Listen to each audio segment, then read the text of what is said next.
some time out now to welcome our affiliates. We've got with us Stickum, Blog TV, Real Coaching Radio TV Network, Kite TV, Receiva Internet Radio, Radio Roku, and New Media Radio TV as our syndication channels.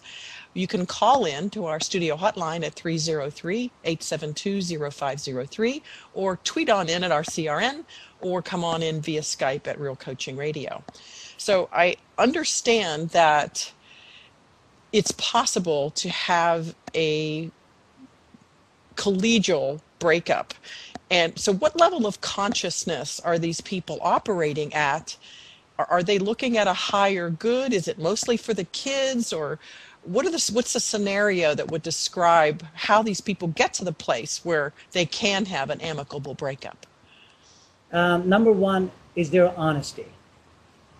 And you see when these people come in, they go, I realized it was wrong. They become humble. They actually admit. And it makes it so much easier when a parent is crying in front of their kids and saying, I made a mistake and I cannot keep lying and keep going through this life and relationship. So, I mean, there's honesty is so important. The second thing is, of course, sharing their emotions with the family, entire family. And this is one of the biggest problems.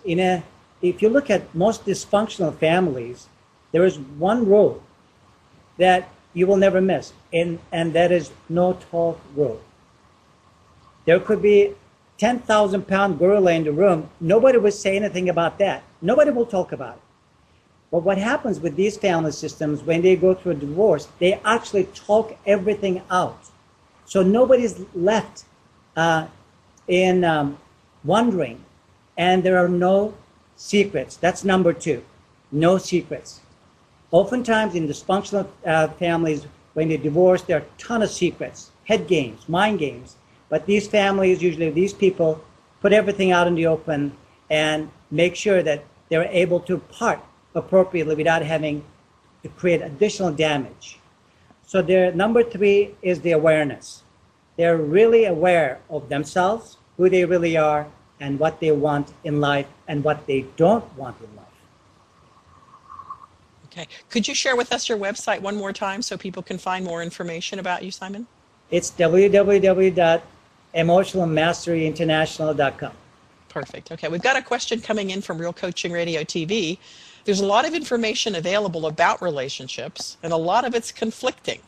How does someone really navigate through this, minefield of conflicting advice? Great question. It really is, because they're all struggling for some kind of an answer. I've looked at this for almost 20 years, and I asked this question over and over again. Why do we suffer? And it just dawned on me, we suffer because we really don't know how to deal with our emotions. It's not that we feel, it's we don't know how to deal with them.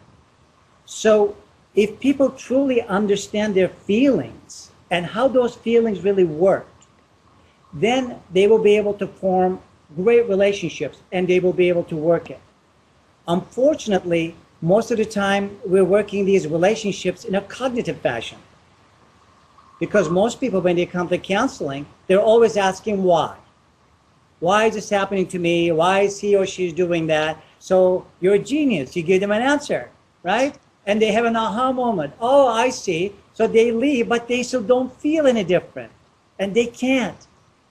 So the real question is not why that it is happening, but the real answers is that you have to get out of your head, and the answers are in your heart, in your emotional state, in your emotional body.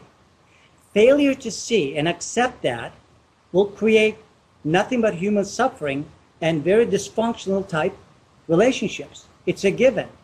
So I really suggest that if you're going to work on your relationship, you have to start with you, with your emotions, and fix yourself first and understand who you really are. That's where you start. That's a great lead into your work in emotional mastery in your new book. Could you give us a sneak peek into what's in the new book? But in the new book, and this also came about innocently. There are certain things that really did not make any sense to me when I was talking to people, because every person I met are fairly intelligent people. I really never met a dumb person. Everybody came to me, knew what the problems were.